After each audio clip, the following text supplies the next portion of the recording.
What's good to my champs all around the world? It's your boy Champ Jones, man. It's crazy because this is my first live on TikTok. What to do with TikTok? This is Champ, man. We're going to get into who I am and what I do in another episode, but it's imperative within me, right, that I address what I came across today. Not even today, but over a period of my life. But today it was just different, right? So my shoulder messed up. My shoulder, I don't know what I did. I was working out. It's thrown off. I'm resting. I'm trying to rest it. Hopefully I heal soon. But during my resting stage, we do certain things. We read, we write, cook, clean, which I did all of the above. But there's another piece where, I jumped into, just watching, some videos. TikTok, Instagram, the reels, the videos. And you know how the algorithm works once you start getting into certain videos that you like and start sending you the same joints.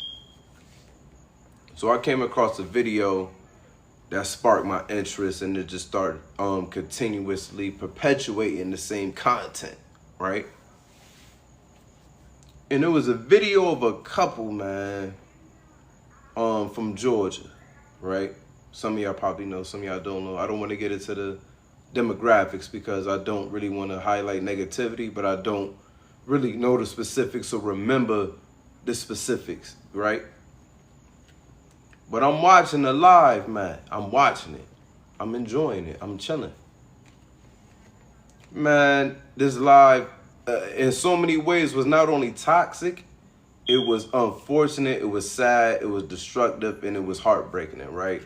In so many levels. And the first level was that this couple had a normality of dysfunction off rip.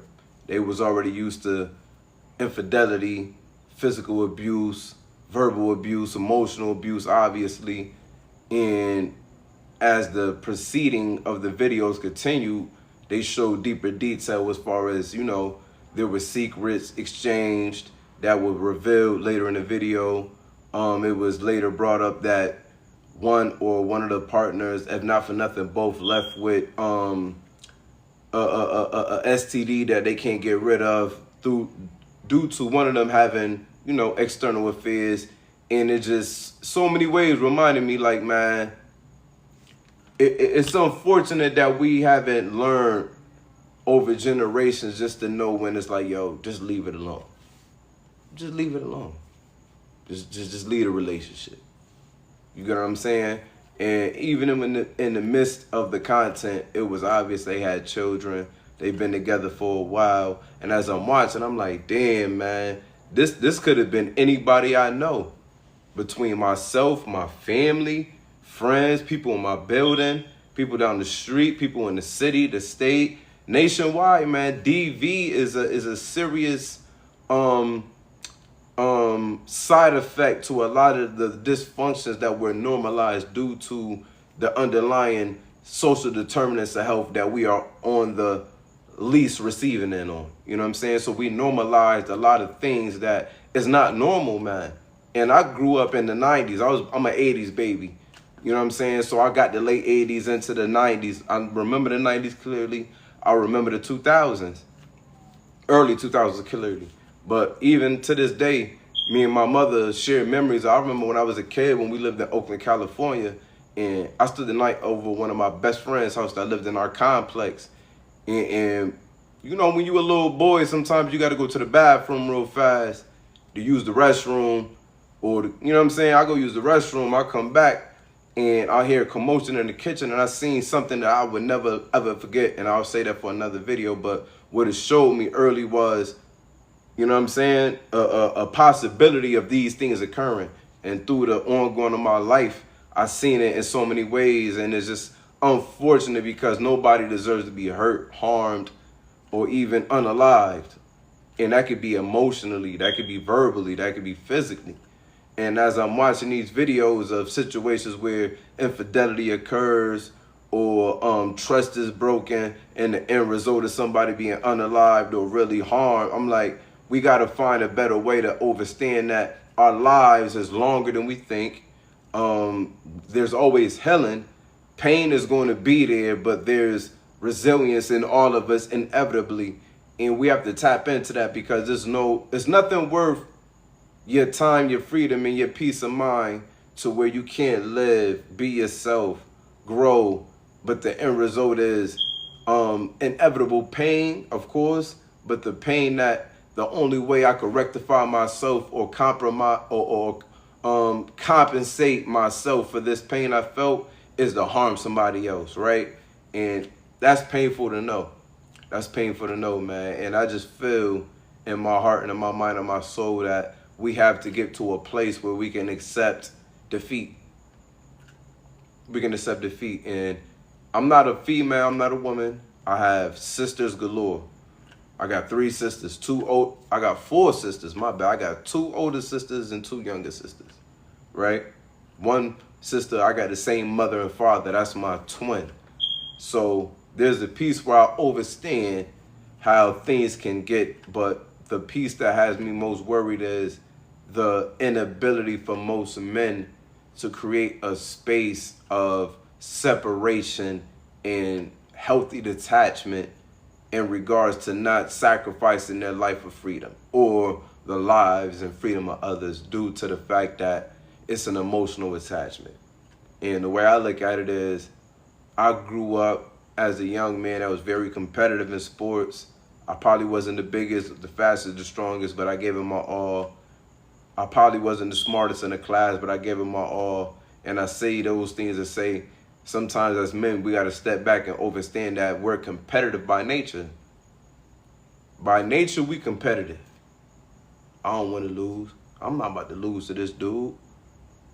Lose to them? Man, you know how I try. I'm not about to lose to them. That's our attitude, inevitably.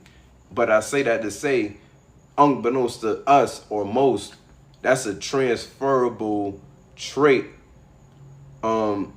that if we're not aware of can be our demise. So I say that to say, if you break up or go through a circumstance with a female, if you understand you're just a natural, competitive, I'm not going to lose person, a piece of you will be like, you know what? I could take this loss.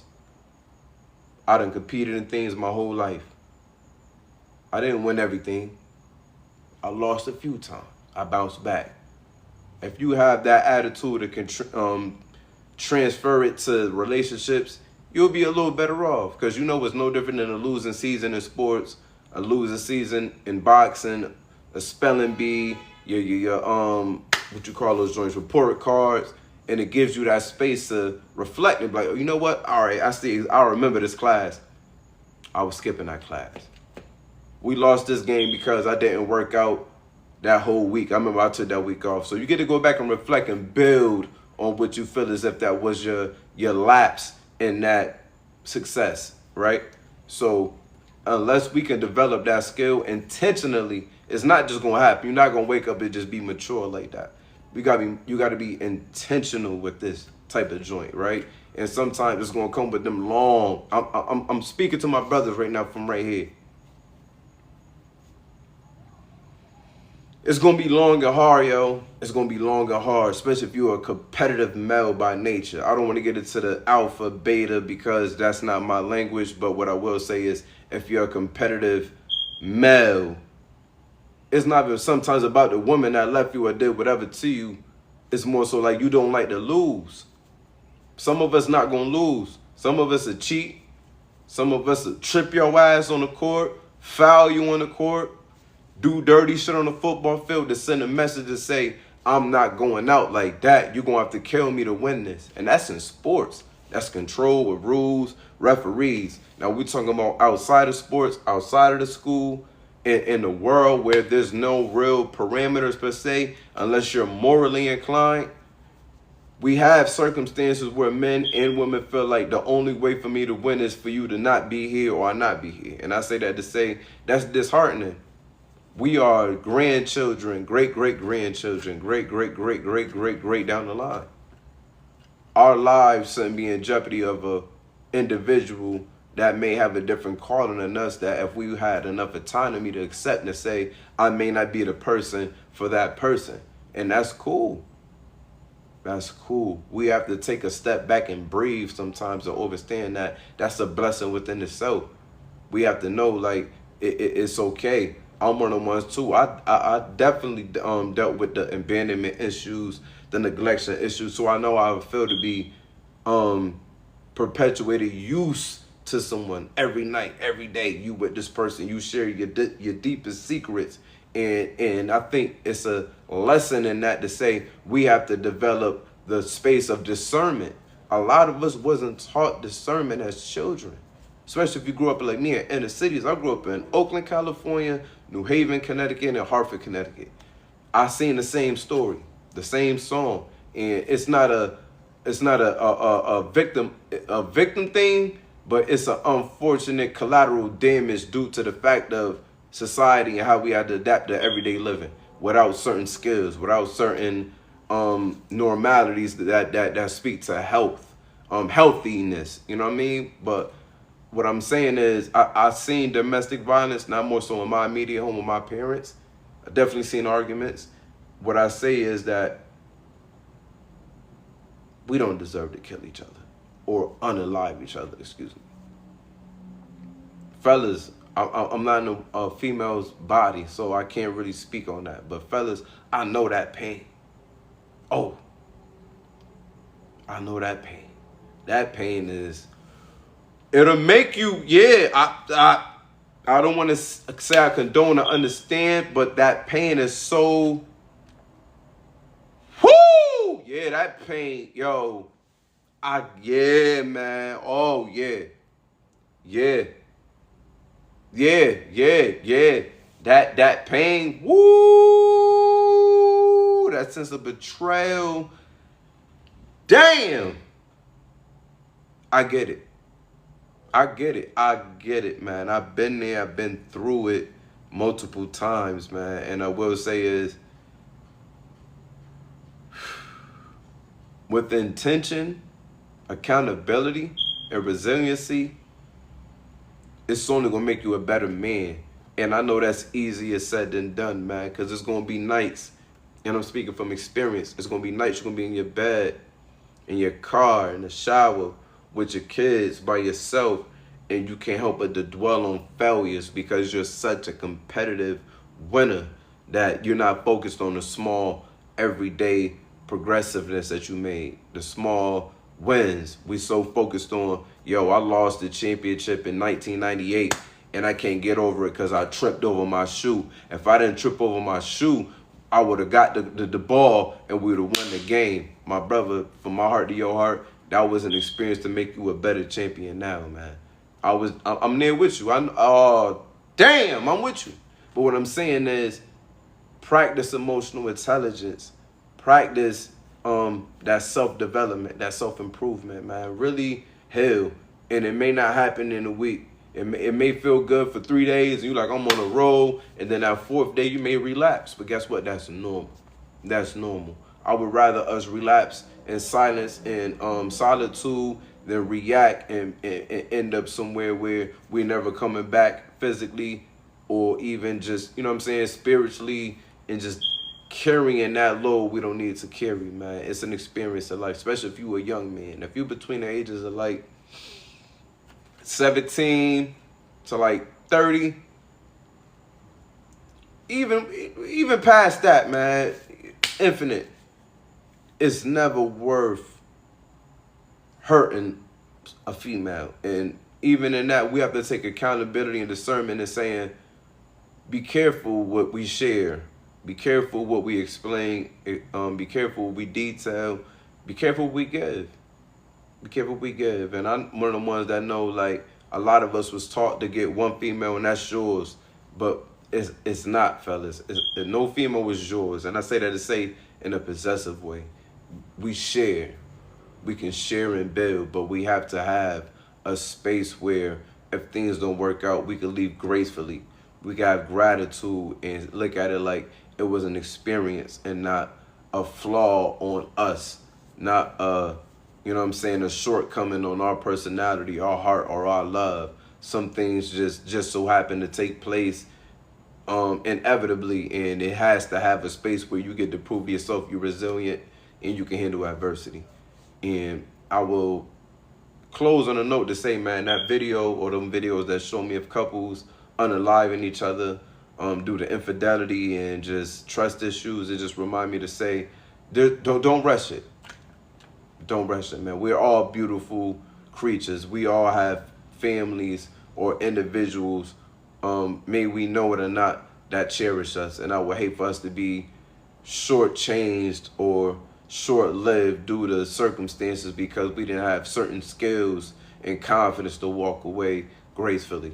So I say that to say, let's end our DV.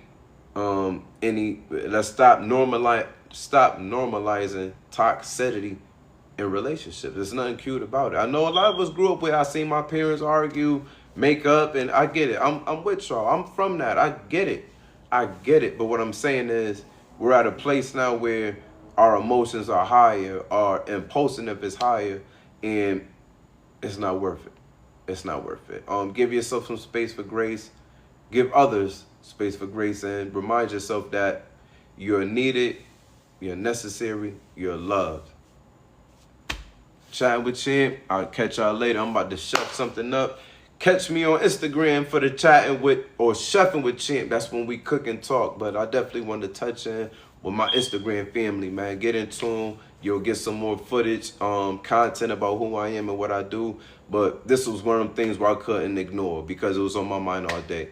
We got to be better. We have to be strong, especially those that look like me and live in those circumstances where we all we got, but we are who we are, and we need to embrace that as well. So I'll chat with y'all later.